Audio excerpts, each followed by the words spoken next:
la radio était, est encore et va demeurer dans sa nature même impitoyable. Tout a changé et rien n'a changé. Rien n'a changé parce que ça demeure, la radio, un média de relation. Tous les matins, par exemple, au Saguenay, tous les médias vont traiter à peu près de la même information. Et l'auditeur va toujours choisir le meilleur raconteur. Et la radio, c'est l'art de raconter. La radio change, mais elle demeure un médium de proximité. Faut être proche des gens. Donc ça, faut que tu sois à l'affût pour les jeunes. Là, tu sois à l'affût de ce qui intéresse les gens. Pas ce qui t'intéresse nécessairement toi. Sentir la petite affaire qui va faire jaser à côté de la machine à café le matin. Là. Il faut que tu sois malade, il faut que tu visualises, il faut que tu comprennes que tu as à peu près l'équivalent de 2 fois le stade olympique de gens qui t'écoutent, qui vont boire tes paroles si tu es intéressant. C'est les émotions qui passent, puis c'est le contact direct. Et en plus, c'est un compagnon. À la radio, les gens te laissent entrer chez eux, que ce soit dans l'auto, dans la cuisine, au bureau, sur l'ordi. Il y a, je pense, cette proximité-là. Et il y a plus beaucoup de médias qui offrent ce genre de proximité, surtout dans un univers francophone. On est partout dans la vie des gens avec la radio. Tu peux être dans la douche avec le monde, t'es dans leur lit, t'es dans leur cuisine, t'es dans leur salon, dans leur voiture, dans leur bureau, dans leurs oreilles, t'es dans tout leur être. Il y a pas d'autre médium qui peut faire ça, je pense. J'ai découvert finalement que la radio est un médium qui est beaucoup plus puissant que la télé finalement. Télé, c'est extraordinaire. La télé, c'est l'image en plus. Puis on est tous imbus de nous-mêmes. Tous ceux et celles qui font de la télé aiment se regarder à la télé, puis aiment se faire taper dans le dos, se faire dire « t'es beau, t'es bon, t'es fin ». C'est la nourriture de notre ego. Puis à quelque part, j'ai retrouvé à la radio ça, mais en 20 fois, 50 fois plus, parce qu'il y a plus d'auditeurs qui me parlent, qui m'encouragent, qui m'appellent, qui m'écoutent, qui me suggèrent, qui me suivent. Il n'y a rien de plus fidèle qu'un auditeur. Où que vous soyez, on vous accompagne partout au Québec jusqu'à 20h. On vous gâte aujourd'hui, tout de suite, là, en commençant. Ça ment pas, la radio. Comme quand tu co-animes avec quelqu'un à la radio, si la chimie n'est pas réelle, ça s'entend. On le sent. Tu peux pas fabriquer ça. Là, aujourd'hui, on ne peut plus relax, chemise, léger chemisier, je suis en souliers de course et en jeans. Et pourtant, j'aurais pu faire une entrevue avec le premier ministre ou le président de la République, Nicolas Sarkozy, et ils auraient pensé que j'étais cravaté. C'est un des beaux côtés pratiques de la radio, et je travaille sans maquillage. J'aime parler. Toute ma vie, on m'a dit « ferme ta gueule ». Essaye, compresse ça. Tu sais, maintenant, aujourd'hui, à CKMF, dans le temps, on pouvait parler de notre sortie de la veille. On se croisait, Douglas, Mario, wouhou, Diamond Club, wouhou, coucher tard. Mais là, on peut plus le faire aujourd'hui. Il faut trouver le moyen, il faut se réinventer, puis il faut être aussi efficace, mais en 40 secondes. Je tiens à ce que mon show soit, comme on dit en anglais, tight. Donc, je veux que ça rentre au poste. Je veux faire jouer de la bonne musique et puis apprendre quelque chose à mes auditeurs. Donc, même si j'ai des interventions très, très courtes, je tiens quand même à ce qu'il y ait du contenu dans mon émission. Claude Thibodeau a fait tous les métiers à la radio de Québec. Occupé tous les bureaux, tous les studios, animateur, directeur des programmes, directeur général, propriétaire. Il a aussi été président et éditeur du Soleil. Claude Thibodeau est aujourd'hui consultant pour la radio. En radio, quoi que vous fassiez et quoi que vous pensiez faire, que vous soyez un journaliste, un réalisateur, un brillant intervieweur, vous pensez que vous êtes un bon professionnel qui exerce un mythe. Vous êtes juste un vendeur de savon, de chars, de serviettes sanitaires, de liqueurs, de bière. Vous faites du bruit avec votre bouche entre la pause de 8h10 puis la pause de 8h20. Sur 2 heures, là, je parle 2 minutes 10. Je sais pas, ce piton-là, je reviens tout de suite après. Bougez pas, on est de retour dans un instant. Vous êtes un marchand de savon. C'est très réducteur pour l'ego d'avoir à admettre ça, mais c'est exactement ça. On est juste des clowns. C'est un show de radio. L'expression le dit. C'est show business. C'est un radio show. Et là où c'est étonnant parfois, c'est que les fanatiques eux attribuent à ce que l'animateur a dit, le ton sur lequel il l'a dit, la façon dont il a fini sa phrase. Ils pensent qu'il y a quelque chose là-dedans, puis qu'il faut suivre ça, puis c'est comme une secte. Puis... Mais voyons donc.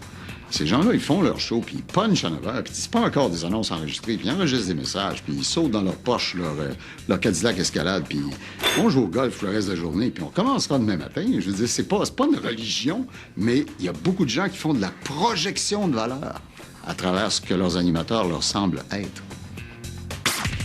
Sylvain Simard, directeur du produit, doit gérer le contenu, les émissions, les animateurs. C'est une tâche de titan qui lui demande d'être en même temps un stratège, un psychologue, un visionnaire, un comptable, un créateur, un gestionnaire. Cette fonction le force à rester ouvert et alerte 7 jours semaine, 24 heures. Salut Claude, ça va? Ça va, toi? Oh mon Dieu, je n'étais pas venu de mon bureau.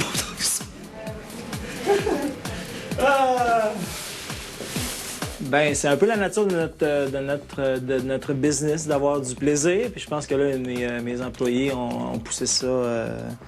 On poussait ça vraiment à l'avant. Non, c'est que mon équipe du matin, entre autres, Philippe Bond, me fait des coups depuis à peu près 2 mois. La semaine passée, il avait pris un fromage bleu, un Roquefort, mais tu sais, une belle grosse pièce de fromage bleu. Il en avait émietté partout dans le bureau, dans les tuiles, il en avait mis dans les tiroirs, en dessous, ici, derrière mon ordinateur. Puis j'étais pas là pendant 24 heures. Quand je suis rentré dans mon bureau, puis juste vous imaginer quel genre d'odeur il y avait. Je pensais que j'allais avoir une petite pause, mais non. Alors, il y a 2 jours, Philippe Bond et 2 de ses amis qui, vraisemblablement, n'ont absolument rien à faire, sont venus ici un soir et ont décidé de refaire la déco de mon bureau.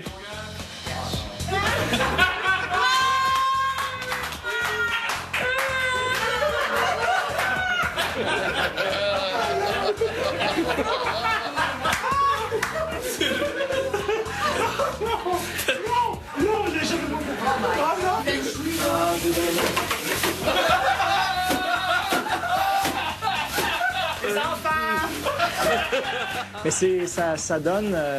ce que ça veut dire, ça, en tout cas, je pense que ce que ça veut dire, c'est qu'ils ont bien du fun entre eux autres. Puis c'est l'extension du bonheur qu'ils ont à travailler ensemble.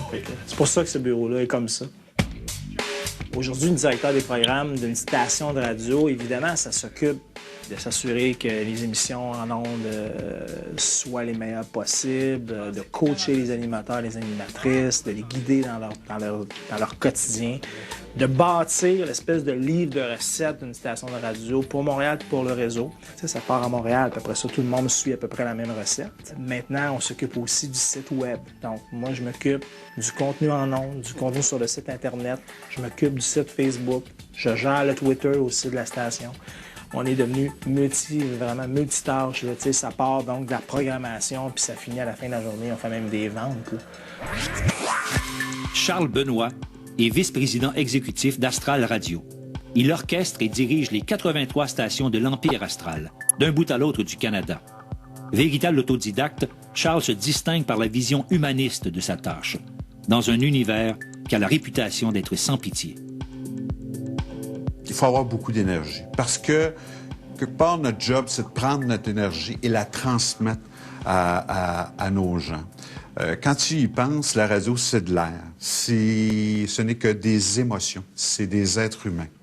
Donc, il faut que tu aies beaucoup d'empathie, beaucoup d'énergie, beaucoup d'écoute. Aussi, pour avoir ces 3 qualités-là, il en faut une qui englobe tout ça. Il faut beaucoup de passion. C'est juste d'être passionné.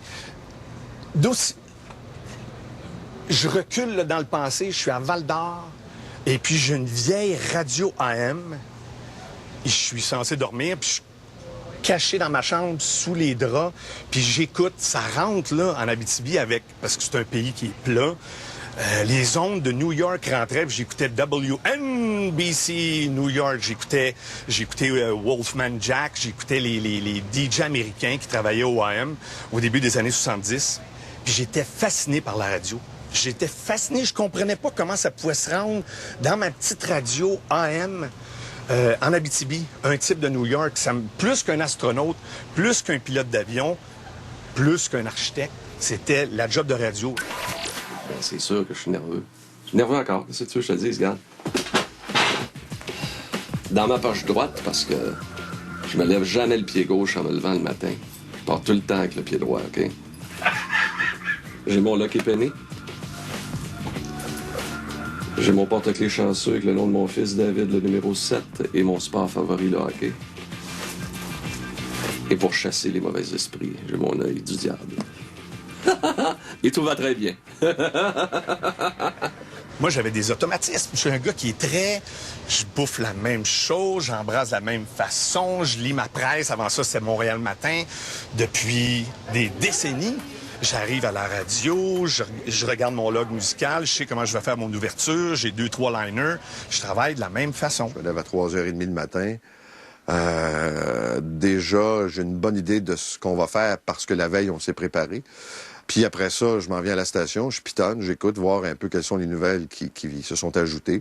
J'arrive ici, je parle avec l'équipe, puis on ajuste le tir au fur et à mesure. Jamais je vais commencer l'émission ici. Je lève mon tabouret. Je le place comme il faut, mets mes écouteurs, puis là, puis on tape des mains. 6 heures, faut taper des mains. Là. Sur le thème, là, faut être de bonne humeur, tout le monde debout. Personne assis. Go, go, go. Ici Étienne Phoenix en manchette ce matin. En Angleterre, tout est en place pour le mariage du prince William et de Catherine Middleton. On n'est pas là pour se pogner le derrière. On est là pour s'amuser. Ça peut sembler un métier, des fois, qui est très instable et très éphémère. On a un facteur qui s'appelle les codes d'écoute.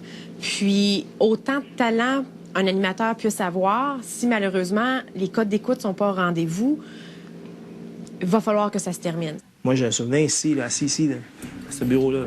Et j'étais là. Et j'ai Ricky D, qui est assis là. Ricky D, qui... J'ai Ricky D, qui est à Énergie à ce moment-là depuis 25 ans. Et on décide qu'avec Énergie, c'est fini. Pour les jeunes là, qui sont à l'écoute, là, qui veulent faire de la radio ou qui ont débuté dans le monde de la radio, je vais vous dire comment ça va se passer. Votre boss va vous appeler, puis à quel point vous êtes bon, puis t'es chummy, puis hey, ce que j'ai écouté samedi, le 5 à 8, c'était incroyable, c'était super duper. Hey, je m'en vais en vacances. Vite, viens me voir lundi. Il faut que je te voie lundi avant, parce que moi, je prends mes vacances, là, Rick, là. Alors, il faut qu'on discute de programmation pour le reste de l'été, puis pour l'automne. Et je le fais venir plus de bonne heure. Et il rentre, il fait toujours la même chose. Il rentre dans mon bureau, dépose son sac à dos là, s'installe, fouille dans mon frigidaire, voir j'ai de quoi manger. Mais moi, j'ai mon enveloppe ici qui dit c'est terminé. Tu t'installes dans le bureau, on ferme la porte, puis on dit c'est fini. Il s'installe là, puis il dit quoi tu parles? Et j'essaie de lui expliquer pas. Et lui, il m'écoute pas. Il fait écoute, on va aller faire mon show, règle pas ça avec moi. Ben oui, je vais travailler à 6 heures, là. Puis là, il faut que j'y aille, le gros, là, parce que j'ai ma cote avec les grands gars à 6 heures moins quart, là. Non. T'es pas là. T'es plus là. Il réalise pas que, à ce moment-ci, ce que j'ai dans mes mains, c'est en train de lui dire que ça se poursuivra pas. Quand ça arrive, tu dis, bon, je l'ai dit tellement longtemps, je ferme ma gueule, je suis embarqué dans mon auto. Ça m'a pris 3-4 shots avant de réaliser que j'allais pas être en onde. Je suis rentré chez nous, j'ai pris un coup d'eau cerise, j'ai décanté. Le lendemain, j'étais d'autres choses. Mais à ce moment-là précis, j'ai été égoïste 30 secondes d'écart. Et j'avais vraiment, je me disais, ça se peut pas. Je suis en train de mettre fin à la carrière de ce gars-là. Il est mandaté, il y a un comité de direction, il y a des changements. C'est leur station de radio. C'est une business. J'en ai une business ici, là, puis je roule les employés et je le comprends encore mieux qu'avant. C'est une opération de calcul. Le jour où, je sais pas moi, Paul Arcand sera plus rentable le matin à 98.5 à Montréal, ce jour-là, on n'est sûrement pas près d'arriver, mais si ça arrive, ils vont passer à quelque chose d'autre. C'est exclusivement ça. C'est un commerce. Ce n'est qu'un commerce. Honnêtement, c'est la pire fois. Là. Je veux dire, c'est d'être... de mettre dans ta tête à toi, tu mets terme à la carrière qui était quand même une icône de la radio montréalaise. Il était là dans les grosses années de CKMF à l'époque. Je l'écoutais, moi, quand j'étais un peu plus jeune. J'ai grandi avec sa voix. Je me souviens d'avoir donné une entrevue à Diane Lafrance, à Sim. J'ai dit plus jamais. Jamais, plus jamais. Je veux plus rien savoir. Fini, been there, done that. Puis là, mais voyons donc, Rick, quel gaspillage. Gaspillage de quoi? Qu'est-ce que je fais? J'ai écouté Funky Town, j'ai aimé Funky Town. Je trippe sur les Rolling Stones, je le dis en nom. C'est quoi? C'est quoi, là? Qu'est-ce qu'on va manquer, là? Des gars comme moi, il y en a plein, il y en a partout. Aujourd'hui, Ricky, quelques temps après, on s'était recroisés. Et Ricky est revenu dans la compagnie, il est maintenant à Rock Détente, puis sa carrière va super bien. Et on se croise toutes les semaines. Il recommence à venir dans mon bureau. La vie est quand même bien faite. Pour avoir une job, avoir du fun. Pour payer le loyer. Ouais. Non, mais ça nous excitait de faire la radio parce qu'on remplaçait un peu Stéphane Rousseau. Mais jamais on aurait pu imaginer faire cette carrière-là à la radio. Tu sais, quand tu commences en humour, là, t'es dans un bar avec du monde sous, il y a 6 personnes dans le bar, puis tu fais tes gags à peu près. Nous autres, notre premier job, on est à radio, OK, à Montréal, puis on peut faire nos gags, puis il y a plein de gens qui les entendent. Fait que c'était le rêve de 2 petits gars, ils croyaient pas, là. Hey, Mario, qu'est-ce que tu fais là? Je pense qu'on s'est fait avoir parce que la poupée gonflable, sa boîte, elle ressemblait pas à ça pantoute. Au prix qu'elle nous a coûté, on va lui donner un coup pareil. 94.3. CKMF. Écoute, je suis arrivé à la radio FM en même temps qu'eux. On est arrivés en même temps. J'arrivais de CJMS quand j'arrivais à CKMF. Les Grandes Gueules m'avaient précédé d'1 mois. Écoute, les Grandes Gueules que tu... On est arrivé dans un timing où, pour une raison que personne connaissait, il y avait un trou immense à combler en radio à Montréal qui était à CKMF dans le retour. Et il y avait personne. Et je pense qu'au début, ils nous ont engagés comme tampon en disant, on n'a rien de toute façon. 3 mois, 6 mois, on s'en sac, là, on cherche une vedette. Et ils l'ont pas nécessairement trouvé tout de suite et ils nous ont dit que les premiers mois, ils nous ont pas écouté pantoute. Et tant mieux, parce que ça avait aucun sens. Non, là. ils s'occupaient du matin à ce moment-là. Il y avait d'autres priorités dans la station. Les 3 premières années, on se disait, on en met un dehors, on garde un, on met l'autre dehors. C'était très, très, très ambigu. On continuait de faire de la scène un petit peu en se faisant un nom au Festival Juste pour rire et tout ça. Puis la radio est arrivée comme par accident. Mais écoute, ça va faire 17 ans qu'on en fait, puis... On dirait qu'on était fait pour ça sans le savoir. Un jour, Yves Guérard, après quelques mois, m'arrive, il me dit, j'ai vu 2 gars hier, ils sont extraordinaires. Il dit, j'aimerais ça que tu les auditionnes. Et si tu les aimes, je les engage. Alors, les 2 clowns sont arrivés à CKMF un après-midi, coqués, sur 2 autres. Puis ils me disent, on s'en vient poser une audition pour travailler sur ton show. J'ai dit, ouais. J'ai dit, si vous passez à travers de mon oncle, vous avez une job. Ils ont dit, mon oncle, on peut te fournir des jokes jusqu'à les 30 prochaines années. Aujourd'hui, je me rends compte qu'il avait raison. C'est par accident, à un moment donné, alors que j'étais bassiste pour Luc La Rochelière, avec mon frère qui m'avait engagé comme bassiste, puis tout ça. C'est par accident, à un moment donné, que... Comme j'avais toujours aimé jouer avec des magnétophones, puis que j'enregistrais ma voix, je faisais des sketchs où je me répondais moi-même, je faisais de la petite musique à travers ça, pour le fun, pour personne, même pas pour passer à la radio. Je passais même pas ça à la radio communautaire, les niaiseries que je faisais sur mes multipistes chez nous. Et puis Luc m'a demandé de faire une publicité pour lui, qui jouerait dans toutes les radios de la province. Moi, j'ai jamais fait de radio commerciale, là, jamais. Toutes les radios de la province diffuseraient sur 30 secondes pour annoncer l'album « Sauver mon âme » de Luc de La Rochelière. Ce que j'avais fait, ça avait joué, c'est quoi? J'ai eu le téléphone de Bob de Board. Il dit, c'est toi qui fais ça? Moi, je sortais de la douche dans mon appartement à Québec. J'étais mouillé tout nu et il me parlait en me posant ces questions-là. C'est toi qui as fait ça? Oui. T'as fait les textes?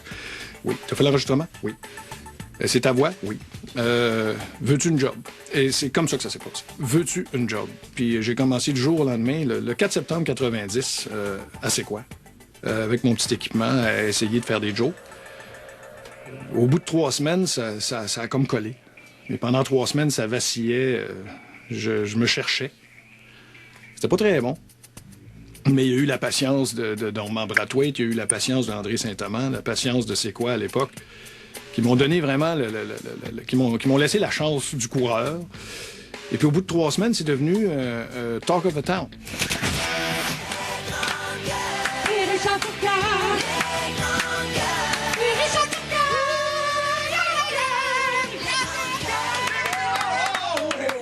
On n'avait jamais fait ça. On avait fait de la scène à l'école de l'humour, puis on faisait des petits shows dans les bars. Et on n'avait jamais vu un micro de radio de notre vie. Jamais. Moi, je leur donne le crédit d'être travaillant, d'être professionnel et d'être disposés à faire ce qu'ils font. Il n'y a pas 2 minutes de sérieux, ces gars-là. C'est toujours une blague qui attend pas l'autre. Non, mais pour vrai, ça a pris des proportions de fou. De fou, hein. Parce que on l'a pas pris pour acquis, puis nous autres, on connaissait une façon de fonctionner, puis on est toujours comme ça aujourd'hui, c'est de travailler. Ils nous ont prouvé à quel point c'était des gars magnifiques de radio, des travailleurs acharnés, qui ont tout fait, qui ont toujours voulu gagner, qui sont prêts à tout. J'ai rarement vu des gens se dédier à la chose radio et à produire de l'humour en radio avec la façon dont ils l'ont fait jour après jour à faire ce produit-là qui implique de faire de l'écriture, d'être au travail dès 8h, 8h30 le matin, de terminer ici à 6h, 6h30, de faire des brainstorms pendant l'été pour l'enlignement de la saison suivante. C'est vraiment beaucoup de travail. Alors, c'est des gens qui ont cette passion-là, c'est ce qu'il faut, évidemment, pour réussir à soutenir ce rythme-là sans s'épuiser. Durer longtemps à la radio, c'est possible parce que la radio pardonne. On peut avoir des actes manqués à la radio des fois, puis on est encore là quand même. Ce qui me surprend, c'est qu'un sketch diffusé à des tranches horaires précises puisse survivre pendant toutes ces années. Ça fait 22 ans maintenant que les 2 minutes du peuple existent, effectivement. J'en suis moi-même très étonné. Je touche du bois pour que ça continue, bien sûr. Mais pourquoi ça a pu durer tout ce temps-là? J'aurais tendance à dire, si je veux être quétaine, que c'est le travail, parce que c'est vrai que je me gratte la tête fort pas mal. OK, bon, on va mettre ça, là. Okay, ça m'écoeure, hein, mais je le fais vraiment pour les auditeurs et pour le Canadien, là. Ben oui, J'ai la calvitie de Raymond tatouée sur le cœur. C'est quoi l'autre raison que tu pourrais? Toffer dans ce métier-là, que ce soit à la radio, à la télé, dans les médias, là, le plus dur, c'est de durer. Ouais. Sauf que si tu t'attardes juste à ça, à un moment donné, t'avances plus, c'est malsain. Fait que notre but, c'est un peu ce que José dit, c'est de dire, on travaille pendant 8 heures, 7-8 heures avant d'arriver en onde, puis une fois que je suis en onde, là, je pense plus, je m'amuse. Le but, c'est d'être drôle, de s'amuser. De donner un bon show. Puis quand c'est pas bon, on le dit aussi. Ça arrive que c'est pas bon, on va dire on s'est trompé, puis c'est pas plus grave que ça. Puis moi, je les connais pas, les jokes. Donc, je lis pas les textes, je suis pas intéressé de lire les textes parce que je suis comme l'auditeur. Puis je pense que ça, c'est une recette du succès. Il est aussi point celui qui a l'uppercut qui sent le plus la charogne. Oui. Parce que quand les rend Richard, il insémine ses vaches avec son gant de boxe. Au grand plaisir de ces dames. C'est le rêve de tout le monde, ces 2 petits culs qui étaient pas nécessairement partis pour réussir dans ce milieu-là, qui arrivent de 2 domaines différents, qui étaient ensemble à l'école, qui ont bâti un empire. Je sais pas, c'est un beau rêve qu'ils ont fait. Bon, 22 ans, je me trouve bien gâté. Que les gens suivent ça encore après 22 ans, puis ça me rend orgueilleux de vouloir durer encore d'autres années.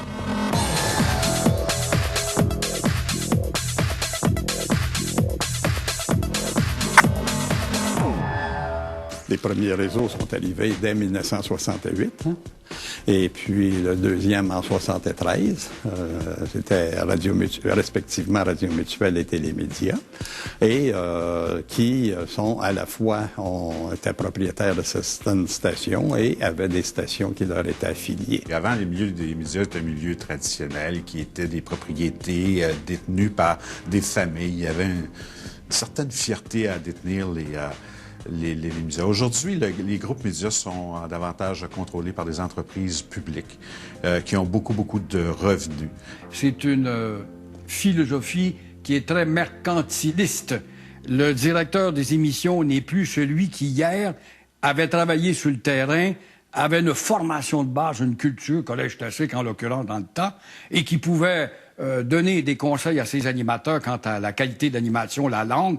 Tout ça ne les préoccupe plus. Ce qui préoccupe et celui qui a le poids le plus lourd dans ces industries, c'est le chef vendeur. C'est une bataille au quotidien qui, en plus de ça, qui est suivie par les analystes financiers parce que c'est des entreprises publiques. Donc, ce qu'on ne voyait pas avant, aujourd'hui, les analystes financiers peuvent suivre les résultats de sondage, peuvent suivre, regarder l'impact des contrats de nouveaux animateurs pourraient avoir sur une station de radio. Donc, c'est complètement différent. C'est beaucoup plus stressant. Ça a changé la façon de faire la radio et surtout la façon de s'intégrer à la radio. Parce que moi, si je claque la porte à Cogeco, c'est bien mieux d'être sûr qu'elle est ouverte chez Astral. Avant, je pouvais dire à Cogeco, je m'en vais. J'ai 7-8 places à aller avant de m'en aller chez nous où je pourrais vendre mes services. À cette heure-là, s'ils me mettent dehors ou si je claque la porte, sois sûr que l'autre bord est en gage. Et ça, c'est pas évident. Fait que tu claques la porte, c'est terminé. C'est ça qui change. Ça me rend les gens plus nerveux, les plus vieux, comme moi, qui en ont moins devant que derrière, et ça rend les jeunes beaucoup plus dociles aussi. Les jeunes sont moins portés à faire les folies qu'on a faites. Parce qu'à l'époque, quand on faisait une folie, on se sacrait bien des bosses. On le faisait, parce que si on demande au boss, je peux-tu monter sur le toit faire mon show, il va te dire non, on fait pas ça. Alors que moi, je le faisais, puis qu'il mange de la merde. Tu ne peux pas simplement parler, donner de l'information, donner des faits. Il faut que tu aies un nouveau mot, là. Il me fait toujours sourire à chaque fois, mais il est tellement vrai. Il faut que tu aies une attitude avec ta station de radio. Alors, si tu es une station de radio-énergie, par exemple, ton attitude, c'est « Life is a party ». Tu sais, on a du fun. Si t'es une station comme anciennement Rock Détente qui s'appelle Rouge maintenant, c'est nous autres, on est des gens sérieux, on aime la vie, mais on travaille, puis on veut pas se faire casser les oreilles au bureau, puis on va écouter quelque chose de le fun.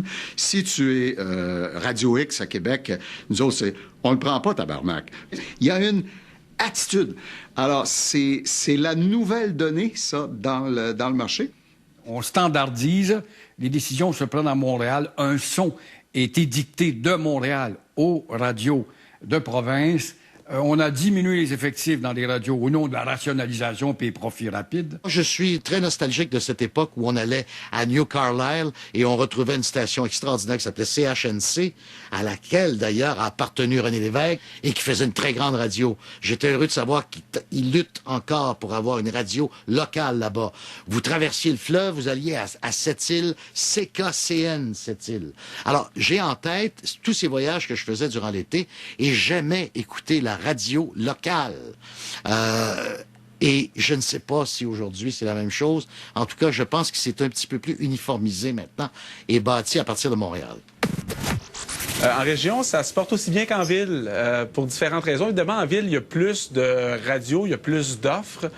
En région, une station comme Énergie, par exemple, souvent a le contrôle de son format. Alors, si on veut écouter du Black Eyed Peas ou du Lady Gaga, il y a Énergie. Je trouve ça, puis là, je me ferai pas d'amis, mais je trouve ça pathétique, les formats musicaux. J'ai connu une époque radio où le DJ avait un sens, où le DJ, oui, dans un certain format, mais nous faisait découvrir des choses. Et je pouvais entendre à Chaume des tunes, bien sûr de Bob Dylan, mais d'harmonium qui arrivaient dans le décor, ou des découvertes, et tu sentais qu'il y avait une personnalité. Malheureusement, aujourd'hui, c'est tellement formaté que je peux à peu près dire les 10 chansons que je vais entendre selon, appelons ça, vraiment le format musical. La compétition entre Astral et Cogeco dans un format comme Rythme FM, par exemple, on sait que c'est les mêmes tunes qui vont jouer. C'est quoi et Énergie, ça va être à peu près la même chose. Il n'y a plus vraiment de différence entre les stations. Si tu pitonnes d'une station à l'autre, c'est d'un conservatisme total et l'animateur qui est en ondes a aucun choix. Pour avoir souvent discuté avec des gestionnaires de grandes chaînes qui me disaient « Ouais, on a tel problème à Québec. » Puis je leur disais « Quel est votre objectif? Quelle est votre cible? » Ils me disaient « On voudrait atteindre telle cible. » Mais je leur disais « Mais pauvres amis, vous procédez pas de la bonne façon. » Oui, mais c'est parce que c'est notre recette. Nous autres, c'est ça qu'on vend dans notre restaurant. Ben, si vous vendez des mets chinois dans une ville où personne n'en veut, ben, vous serez pas le restaurant qui va faire les plus grosses factures le samedi soir. C'est clair. Alors, il faudrait que vous ayez « Ouais, mais c'est parce que ça va contre la politique puis notre stratégie ailleurs dans la province. » Tout bad. Alors, ils n'ont pas toujours cet éveil et cette flexibilité-là que ça commanderait s'ils décidaient d'adhérer à la demande de spécificité du marché. La fraîcheur et la passion des équipes d'animation en font une radio qui ose, qui essaie, qui crée et qui se distingue. Philo Lirette porte un nom célèbre et transporte aussi en lui cette passion qui est souvent la clé. Moi, à tous les matins, je me réveille à peu près à 4h15, ce qui fait que je me couche entre 8h et 8h30 pour être sûr d'avoir une bonne dose de sommeil. Là. Pas ben le choix si je veux être en forme, tu sais. Il faut que j'arrive avec les yeux pétillants au travail. J'ai pas ben le choix d'arriver avec de la fougue, avec de l'énergie, puis que je mette le monde dedans pour se réveiller. Oh! Moment de relaxation. ça y est, c'est fait. J'aime le travail que je fais, tu sais. Je me lève le matin quand je suis dans ma douche, puis j'ai des flashs de qu'est-ce que je pourrais faire comme stunt, des idées radio pour partir le show, des idées de qu'est-ce qu'il pourrait y avoir dans l'émission. J'ai jamais vécu ça, à part que pour la radio, puis j'ai fait d'autres choses, là. J'ai travaillé comme représentant en quincaillerie, j'ai pelleté de la roche à un moment donné pour faire du paysagement. J'ai jamais vécu le fun que j'ai en ondes puis le désir de me lever pour aller travailler. Je peux pas demander mieux. Bon show! Salut, et bien c'est parti, votre Drummond Matin, édition du 20 avril, 6h02 exactement, 3 degrés au centre du Québec. Rappelons que nous sommes, attention, dans cette semaine sainte du Drummond Matin et qu'aujourd'hui est une journée excessivement spéciale puisqu'un miracle va se produire live sur Énergie 80. Je suis presque né dans un studio de radio, tu sais. Fait que veux pas, moi je me dis, le gars qui son père est garagiste, qui a envie d'être garagiste, on voit ça souvent. Bien, pour moi, ça a été la même affaire. J'ai eu la piqûre étant très jeune. J'ai vu que mon père avait du fun en travaillant. Puis, même si je pensais pas nécessairement en faire un métier, au fil du temps, à un moment donné, je me suis rendu compte que je pourrais gagner ma vie avec ça. Puis, en me rappelant ces souvenirs-là, de voir mon père avoir du fun et en sachant que je peux me faire du plaisir, moi aussi, en travaillant, c'était un automatisme. Puis, j'ai décidé de faire ça de ma vie. Moi, d'abord, je suis très fier de lui. Mais il était un peu tombé dedans quand il était petit. Puis, le pauvre, son malheur, c'est qu'il s'appelle l'IRET. Pas de sa faute à lui. On peut pas le blâmer pour ça, mais il a choisi de faire de la radio. C'est-à-dire qu'à un moment donné, plus jeune, il me disait « Je veux faire de la radio comme toi, papa. » Puis à un moment donné, bon, il a changé d'idée, il est allé faire autre chose. Puis il est revenu de lui-même. Moi, je l'ai jamais forcé. Je suis très fier de ça. Au départ, on veut tous arriver dans le grand réseau puis se ramasser les deux pieds ancrés avec un micro à Montréal. Moi, c'est sûr et certain que j'ai ça comme objectif, mais je me suis pas fixé de deadline. Là, je suis à Drummond, je suis heureux, j'ai ma petite famille, j'ai 2 enfants, ma blonde, on est installés, je connais Drummond presque comme le fond de ma poche, je suis bien ici, j'ai pas de bonne raison de m'en aller. C'est sûr qu'un jour, si on me l'offre, étant l'objectif ultime de plusieurs animateurs, regarde, je vais sauter sur l'occasion. Est-ce que Dom est là présentement? Dom, Boisclair, es-tu là? Je suis bel et bien présent et j'ai revêtu le costume de Jésus. Maintenant, je suis vraiment dans la peau de mon personnage. Et on est en direct de chez IGA Extra. Dans les prochaines minutes, on sera en mesure de vous donner le go. Mais tranquillement, là, vous pouvez vous approcher du IGA Extra parce que nous allons changer l'eau en vin ce matin. Tout ce que vous avez à faire, c'est apporter votre bouteille d'eau ici. Faites entre autres comme Valérie Leblanc qui est déjà arrivée. Mais on vous donne plus de détails dans les prochaines minutes, chers frères et sœurs. Ouais, parce qu'il faut arriver tôt, hein, c'est quantité de miracles limitée. Donc, venez faire votre tour, il y a du café pour vous faire patienter. IGA Extra, du côté du boulevard Saint-Joseph. La très sexy Katy Perry s'en vient sur la radio des hits à Drummond, Énergie 92.1. C'est bien nerveux parce qu'on ne sait pas comment que les gens vont réagir. Il y a un paquet de facteurs au bout du compte. La météo, le temps qu'ils ont dans leur horaire, les enfants qui vont à l'école. On ne sait jamais. On a beau donner du vin ce matin. On ne sait pas comment ça va se passer, à quelle heure les gens vont se pointer. Il va faire une espèce de folie. Puis de quelle façon on va drainer cette folie-là. Oui, c'est un peu stressant. Sérieusement, là, je suis excité. Sérieusement, je me sens comme Jésus qui est comme en... Wouh! Daniel, ça va bien? Oui, bonjour. Et qu'est-ce que t'as fait? Je pense que t'as de quoi te faire pardonner ce matin? Ben, je dois me faire pardonner mon père d'homme parce que pour la première fois de ma vie, mon fils me fait un déjeuner ce matin. Je me pousse avec pour venir me chercher une bouteille de boisson. Je pense que ça n'a pas de C'est très drôle! Alors, allez vous confesser à Doom le Christ Boisclair en allant chercher votre bouteille de vin. Apportez juste Donc, dans les prochaines minutes, on va être en mesure de sortir à l'extérieur. On va être en mesure de faire la prière en direct, en ondes. Et après ça, on va vous échanger votre bouteille d'eau contre votre bouteille de vin. Merci, Doom. Ça fait plaisir. Merci. Je pense pas que ça participerait autant à Montréal. Moi, je pense que le fait de la région, les gens se sentent interpellés, se sentent qu'on est accessible. On n'est pas des vedettes au sens qu'on n'est pas des vedettes de la télé qu'on a pris puis qu'on a mis à la radio. Les gens ont l'impression d'être nos amis carrément. Puis il y a des auditeurs qu'on voit comme régulièrement. Il y en a toujours des nouveaux, mais il y a vraiment une complicité qui existe. Puis je pense que oui, le fait qu'on soit en région, ça fait une différence. Moi, si je dis que je donne quelque chose aux 20 premiers, c'est accessible pour un peu tout le monde en ville parce qu'on sont à la mesure du possible de se déplacer, ils sont pas pris quelque part prisonniers. Alors, chers frères et sœurs, il est temps de prier.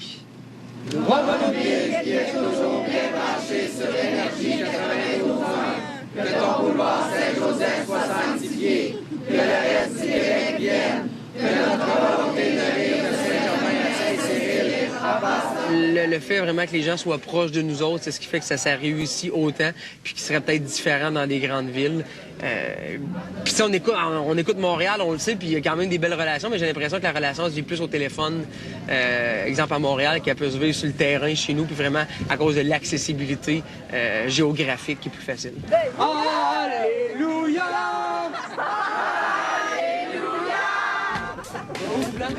Blanc? Oh, excuse-moi, c'est un peu son. C'est bon? Oui? Rouge? Allô, ça va bien? Oui, rouge ou blanc? Rouge, et voilà! Rouge, et voilà! Rouge, blanc? Rouge, et voilà! Merci à toi! Rouge. Merci, ben oui! Merci! Bonne journée! Oui! Ça fait plaisir. Écoute, encore une fois, le jouissif, hyper intéressant, capoté. Je suis vraiment content. Un stunt réussi ce matin. Oh, le vino! Salut, Jesus! Caroline, il était temps que ça arrive. Le meilleur moment que j'ai vécu, honnêtement, je pense que c'est à mon arrivée à Drummondville quand je me suis fait tatouer la Panthère Énergie sur la fesse gauche. Durant la Hit List, j'animais le soir dans le temps. Ça fait un peu plus d'1 an et demi. C'était un nouveau show, la Hit List. Il fallait trouver un moyen de le promouvoir puis d'en parler.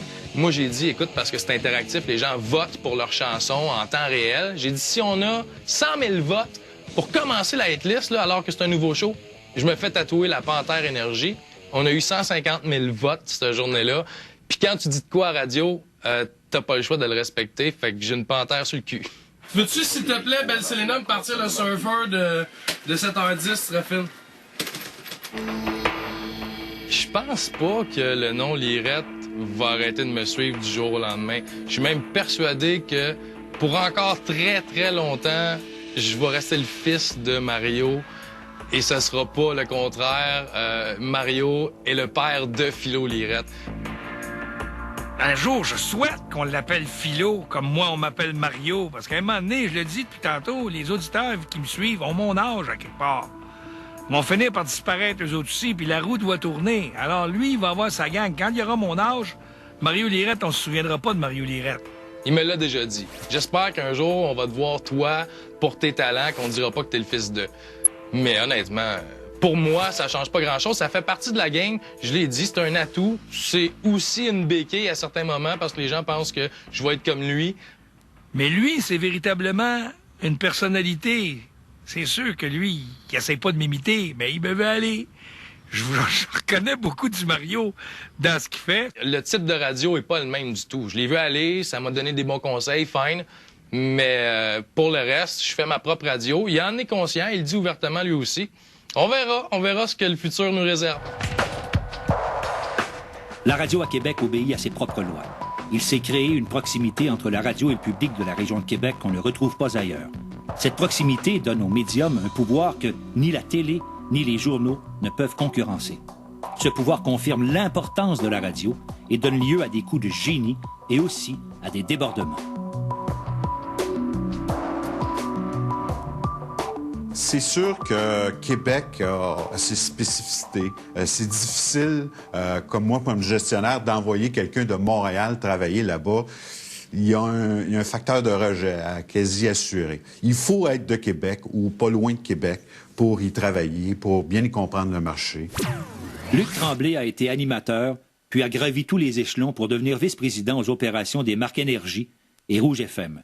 Si on regarde l'offre radio aujourd'hui à Québec, en radio francophone, tu as plus de choix en radio à Québec que tu en as dans un marché qui est, à toute fin pratique, 4 ou 5 fois plus grand, le marché de Montréal. Alors, donc, c'est un marché qui est extrêmement compétitif par rapport à la plupart des marchés, non seulement au Québec, mais au Canada. Il est à 8h35 dans C'est le fun de bonheur de ce vendredi 20 mai. Merci d'être avec nous ce matin. On vous souhaite une excellente journée. Voici les infos astrales avec Jonathan Bernard. Avant de parler de la radio, évidemment, il faut parler du marché de Québec. Le marché de Québec, les gens de Québec, la société, la ville de Québec est une ville qui, elle, est différente. Hein? Je veux dire, c'est des gens qui ont voté conservateur pendant 2 ou 3 élections là, avant d'aller vers le NPD, alors que le reste du Québec était Bloc québécois ou libéral. Alors, il y a des comportements atypiques dans le marché de Québec qui ne sont pas qu'au niveau de la radio. Mais tout ça, évidemment, a des répercussions sur la radio. C'est mon petit cadeau du vendredi, le combat des hits. J'adore ce moment-là. Faut dire que je sors victorieux depuis plusieurs semaines en ligne. La même radio faite à Montréal, elle donne un résultat et la même radio faite à Québec donne un autre résultat. Alors moi, j'ai tendance à penser que c'est parce que je m'adresse à des gens qui sont différents. Écoute, à Québec, regardez le maire, il est aussi divertissant que les animateurs. Hein? C'est un peu un genre de... Ça fait partie de l'ADN des gens de Québec. À cause de l'eau? Il y a quelque chose dans l'eau, là-bas. Hey, ça, c'est pas de tape, là? C'est pas vrai, tu viens Et c'est sûr qu'ici, à Québec, on est tous blancs, francophones, catholiques, presque consanguins, à la limite, au sens que c'est vraiment un gros village, au sens que tu connais à peu près tout le monde de ton âge, du moins de vue. On est 850 000 dans la grande région de Québec. On n'est pas une très grande ville. Donc ici, l'impact de quelqu'un qui prend le micro et qui s'exprime est énorme. Québec est une capitale administrative où, même si vous ne voulez pas les voir, vous finissez par croiser quelque part sur votre chemin, dans un restaurant, dans une rue populaire, dans un centre commercial, vous allez croiser ce qu'on appelle des élites administratives, le sous-ministre ou un quelconque fonctionnaire, etc.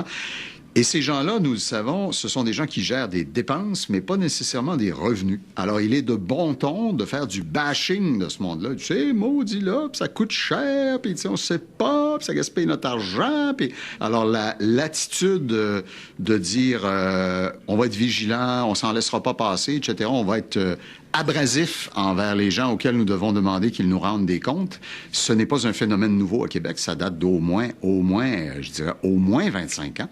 Et ça teinte beaucoup la façon dont on fait la radio à Québec. Ça, c'est très clair.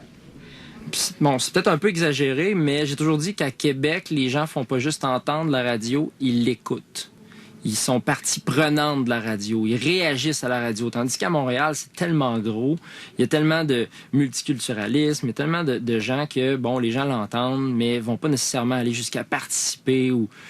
Ça arrive, c'est sûr. Mais comparé à Québec, non. Il y a un jeune homme qui me disait l'autre fois, je pense que son expression résume très bien. Il dit, la radio à Québec, faut que ça torche. Si tu fais ça différemment, c'est pas de la bonne radio. C'est comme si, pour les gens de Québec, il y a une façon de faire de la radio et quiconque fait de la radio autrement est dans le champ, est un pleutre, est un ci, est un ça, puis c'est pas de la vraie radio, puis c'est pas des vrais animateurs, puis bon. Tu peux pas juste dire, ce ministre nous prend pour des imbéciles, c'est pas une bonne idée d'investir des millions de dollars dans des stations sur la circulation à Montréal, ça réglera rien, les gens partissent dans leur voiture, qu'est-ce qu'ils vont savoir de plus? À Québec, faut pas que tu le dises comme ça. Faut que tu... Qu'est-ce que c'est ça, cette idée-là de cave d'avoir... Faut que tu prennes ce ton-là. Et si tu fais ça, ça pogne.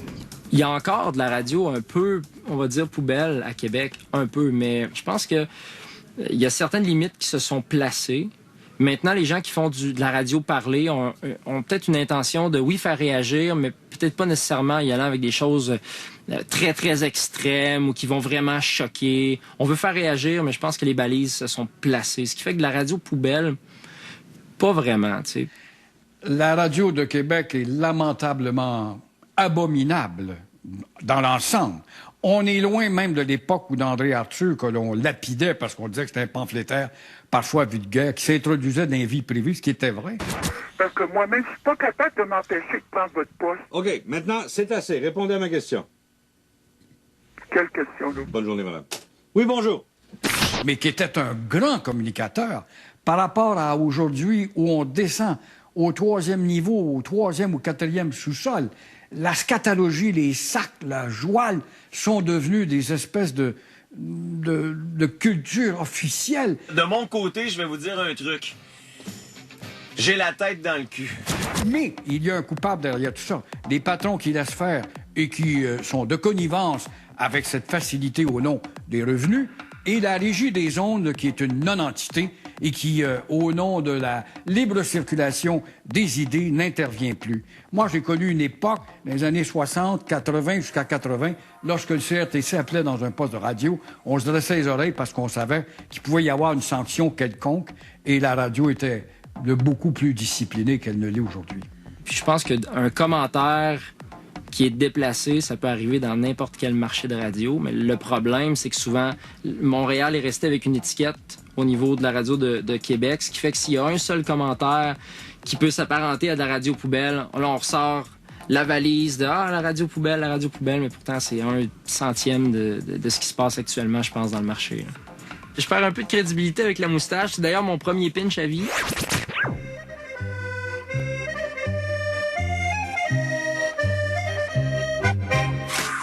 En fait, on a un gros événement à Québec qui s'appelle le Pinch of Love, qui fait littéralement revivre les années 80. Donc, on y va le plus fidèle possible. Donc, moi, je suis allé un peu pour le look Garden Party. Il manquerait plus rien que ma Michel Richard à côté, puis ce serait parfait. C'est la 6e édition ce soir, c'est toujours sur la Grande Allée. La première édition, c'est un peu un trip qui est arrivé comme ça. On était avec Pierre Yvelard, David Marcoux. On se disait ce serait le fun de se faire pousser la moustache, d'inviter tout le monde au Dagobert, seulement que ceux qui auront une moustache pourront rentrer. Puis les filles s'habilleront en années 80. La première année, on a eu 5000 personnes, on était étonnés, on était très heureux, en fait. La deuxième année, ça a presque doublé. Et là, à chaque année, il y a à peu près 10 000 personnes qui se dirigent toujours sur la Grande Allée pour célébrer les années 80 dans son appareil le plus fluo, dans son appareil le plus voyant. Donc, toutes les extravagances sont à considérer, que tu sois un métalleux, que tu sois un hip-hopeux, que tu sois quelqu'un qui tripe sur haut coton ou vieux harnais. C'est la journée pour s'exprimer puis sortir ses vieux vêtements. Yo, la Grande Allée va être une party. On revient en arrière au mois de mai d'une couple d'années. Le Pinch of Love! Amène ton look au Dagobert. Coupe vanille, côte cuirette, puis la moustache à ton père. C'est au Dag à soir. Ça fait un mois que c'est loin du rasoir. La ville est totalement pinch à soir. Il y a une radio qui se fait ici, qui se fait pas ailleurs. Puis j'en ai visité des régions, j'ai eu du plaisir à faire de la radio dans toutes les régions où je suis allé. Mais Québec, peut-être parce que je viens d'ici aussi, mais il y a une radio qui est différente des autres régions. C'est peut-être dans les personnalités. Dans exemple, à Montréal, on est allé beaucoup pendant plusieurs années vers les vedettes, vers les personnalités de la télévision qu'on amenait à la radio. C'était pas toujours excellent, mais parce qu'on l'a déjà vu à la télé, on l'aime. Tandis qu'ici, les personnalités, les vedettes, c'est des gens de radio qui ont été connus à cause de la radio. Québec est un marché extraordinaire de différence avec tout ce qu'on connaît, même en Amérique du Nord. L'auditoire est très polarisé, alors qu'à Montréal, il est vraiment ouvert. C'est un éventail. L'exemple de ça, il y a eu, à un moment donné, un transfert de ceux qui faisaient le zoo le matin à Québec. Ils ont transféré de station, ils ont tout amené l'auditoire au complet. Je n'ai pas vu de situation à Montréal, en 36 ans de carrière, où un animateur ou une émission était assez forte pour drainer tout l'auditoire et complètement transférer le résultat d'un sondage. C'est un marché de radio qui est en très, très, très bonne santé. Quand je le mesure à tous les autres marchés à travers le Canada, le marché de la radio à Québec est extraordinaire. Hey, merci à toute l'équipe. Merci à vous d'avoir été avec nous ce matin. Caroline Gingras s'installe pour vous pousser la meilleure musique. Passez une excellente journée. On se parle demain 6h. Salut. BBM existe toujours, le Bureau Broadcast Measurement, qui est une coopérative qui sonde pour ses membres. Il y a un certain nombre de marchés au Canada où on a les PPM, qui veulent dire Personal People Meter. C'est un peu comme une pagette que vous traînez sur vous. Et elle capte une onde inaudible à l'oreille humaine et qui est encodée sur chaque station qui est membre de BBM et que le petit capteur que vous portez sur vous reconnaît. Et si vous êtes dans un restaurant puis c'est la station A qui joue puis vous y prenez votre déjeuner pendant 15 minutes, que vous écoutiez ou non, l'appareil va capter que vous étiez exposé à la station. Les foyers qui sont recrutés à ce moment-là participent pour de très longues périodes. Ça peut aller jusqu'à de 3 à 5 ans, possiblement.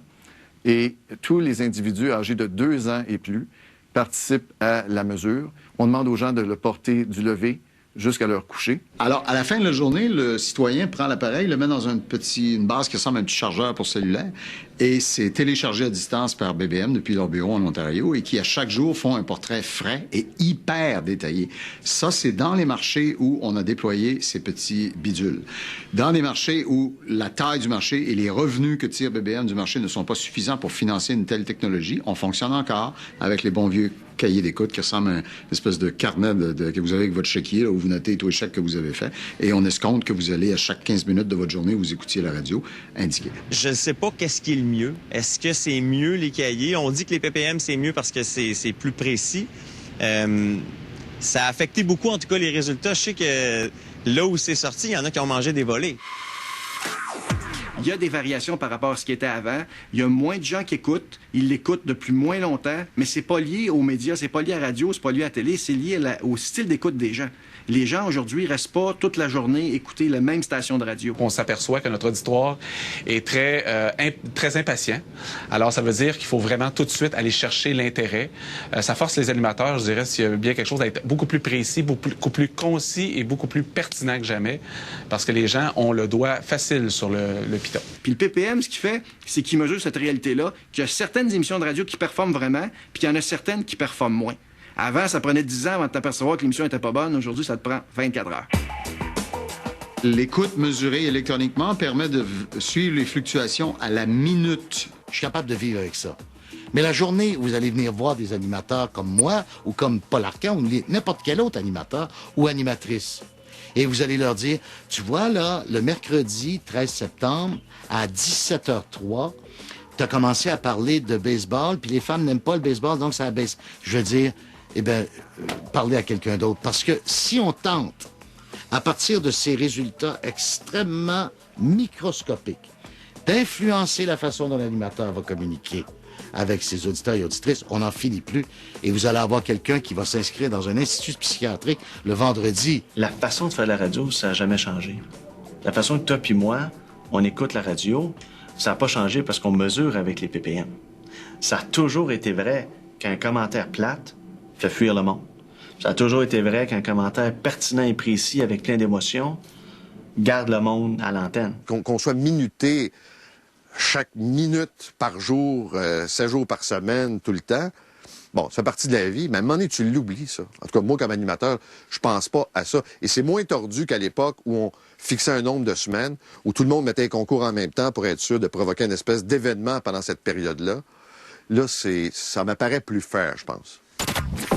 4 fois par année, la ruche de la radio est en ébullition. Le travail des derniers mois est évalué alors que les sondages paraissent. Ils sont analysés en détail. Qui a gagné? Qui a perdu? Les objectifs sont-ils atteints? Dans tous les corridors et surtout dans les bureaux, on sent la tension. Dans les salles d'opération, les chiffres sont décortiqués et on attend les analyses avec fébrilité. Ah, c'est bon. Ça, c'est les... je vais aller porter le bureau d'André, que ça OK. Parfait. Merci. André, es-tu arrivé? OK. Mais tu sais, on pense beaucoup à nos équipes. Cette journée-là, c'est notre première préoccupation. C'est, comme je viens de dire, les résultats c'est déjà réalisé, c'est déjà fini. Puis là, les prochaines heures, c'est d'analyser les résultats, vraiment du début à la fin.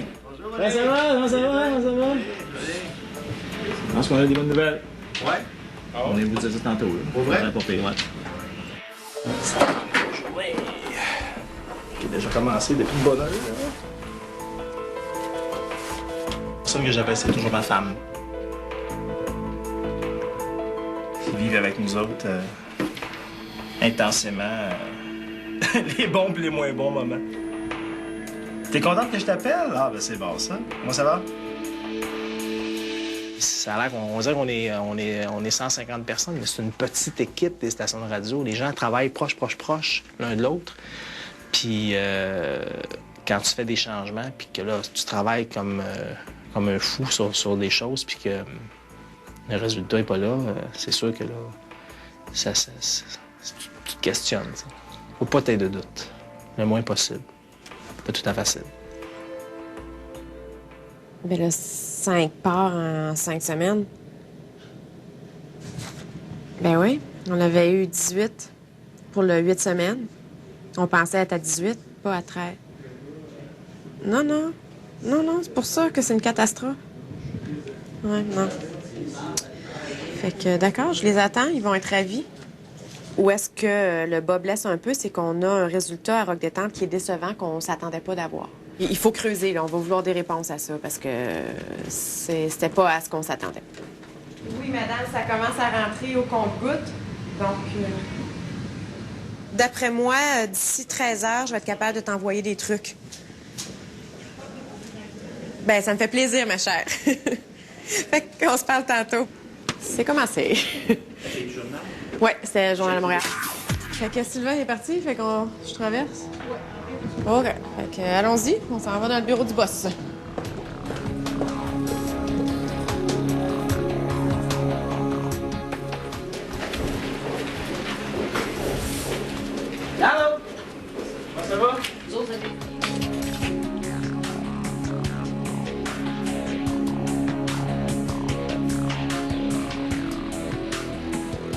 On a un sondage pour énergie, je te dirais, un bon sondage. On est sur la bonne voie. On voit que ce qu'on a fait comme changement récemment au cours des dernières semaines avec l'ajustement musical et tout, ça semble payer. C'était important d'avoir une bonne nouvelle aujourd'hui. Parce que en même temps, on travaille dans une business, c'est des êtres humains. Là.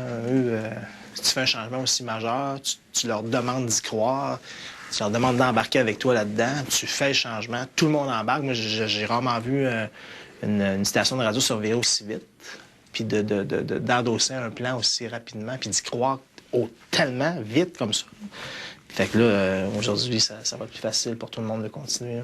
Fait que c'est une bonne nouvelle. Julie, j'attends le chiffre combiné de la force d'Astral. Oui, on va te sortir ça, Montréal. toutes les stations d'Astral ensemble. Puis à travers le Québec aussi, on fait Montréal plus réseau. Oui. OK. Qu'est-ce qui arrive si, mettons, quand tu vas parler aux journalistes qui te posent des questions par rapport au fait, la période du temps des fêtes est tout le temps un peu difficile pour nous autres, puis... je pense qu'il faut être transparent. Oui, je pense qu'il faut être transparent. On peut dire c'est vrai que historiquement, Noël, ça sert jamais. Nos animateurs s'en vont en vacances, fait qu'on le voit avec les grandes gueules. C'est pas payant. Là. Tout est positif. Le show du matin s'est bien positionné. Nos shows de musique, parce que ça s'est passé beaucoup au niveau de la musique, les changements. C'est là qu'on a changé notre slogan. On a ajouté... on est redevenu une vraie station top 40. On s'est donné une identité musicale. Puis au niveau marketing aussi, on a tout réaligné ça. Puis ça s'est fait en dedans de 4 à 5 jours. Est-ce que nos changements ont eu un impact, un certain succès? On a-tu reculé, on a-tu avancé? Ce qu'on voit aujourd'hui, c'est ça, c'est la bonne nouvelle, c'est qu'on avance. Cible par cible, on fait des gains partout. Alors, on est en train de revenir dans le 18-34, on est en train de se replacer dans le 25-54, dans le 18-49. Ça s'en vient. Alors, c'est en train de se passer. Et le train rentre à la gare et c'est un TGV. Alors, je vous le dis, ça s'en vient. Ce matin, j'étais dans l'avion, puis l'heure et quart que j'ai passé mon vol de Montréal à Toronto, je souhaitais tellement juste que ça soit... on voit le travail accompli ces dernières semaines. On a une opportunité en or, on le voit dans les résultats. En 5 semaines, ce qu'on a réussi à faire, et j'ai déjà hâte aux prochains résultats. Voilà! Puis toutes les stations d'Astral au Québec. On est numéro 1. Ça fait que Astral, radio-diffuseur numéro 1 à Montréal et au Québec. En réalité, il y a des gens qui jouent tellement avec les mots. Moi, quand je regarde ça dans un journal le lendemain, on voit que tout le monde dit qu'ils sont numéro 1 ou à radio, ce qu'ils disent partout. T'aperçois, il y a beaucoup de monde qui joue avec les chiffres. Là, on le voit. T'sais. Tu peux dire que t'es gagnant chez 18-24 ans qui portent des jeans puis qui vivent telle chose. Mais oui, c'est vrai, c'est pas faux. Mais disons que c'est incomplet. Je trouve qu'il y a un peu de laxisme à l'intérieur de ça. Donc, il y a un numéro 1. C'est sûr qu'il y a certaines subtilités là, dans les résultats, mais chacun essaie de récupérer le plus possible parce qu'ils savent l'impact que ça a auprès de leurs clients. Quand un sondage a lieu et puis qu'on connaît les résultats, s'ils sont en dessous des indicateurs de performance qu'on s'est donnés, admettons pour l'exécutif, et puis et pour les ventes, parce que c'est quand même, le sondage BBM est quand même la référence de transactions publicitaires dans l'industrie. Donc, on sait que 1 % de part de marché à Montréal équivaut à 1 million de dollars. Alors, voici pourquoi il y a de la pression de l'exécutif quand il y a 1 % de moins, 1 point de pourcentage de plus ou de moins. Parce que si tu vends du Red Bull, tu veux toucher les adolescents. Donc, des émissions, des fois, qui sont pas fortes dans l'ensemble de la population, mais qui ciblent les jeunes de 15 à 18 ans, puis le créneau est là. Red Bull, c'est son créneau. Fait que pour Red Bull, ça vaut beaucoup plus d'investir une station de télévision, une station de radio qui a moins d'écoute globale, mais qui a des écoutes particulières, une écoute beaucoup plus forte chez les jeunes.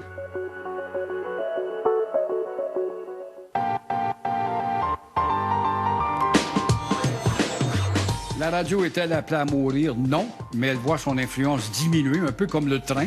Le train est dépassé par le TGV, puis l'avion, puis autres moyens de transport, les autoroutes, mais il est toujours là comme service public, utilité publique. Mais la radio aura toujours pour la maintenir, mais pas aussi fortement que jadis, comme dans les années 30-40 ou 50. Elle aura toujours le parc automobile pour suppléer et se maintenir avec un auditoire, mais qui ne ressemblera en rien à ce qu'elle a connu durant l'âge d'or. La grande inquiétude, c'est que les grands manufacturiers d'automobiles remplacent les récepteurs radio AM et FM qu'on trouve actuellement dans les automobiles par des récepteurs numériques de type Internet.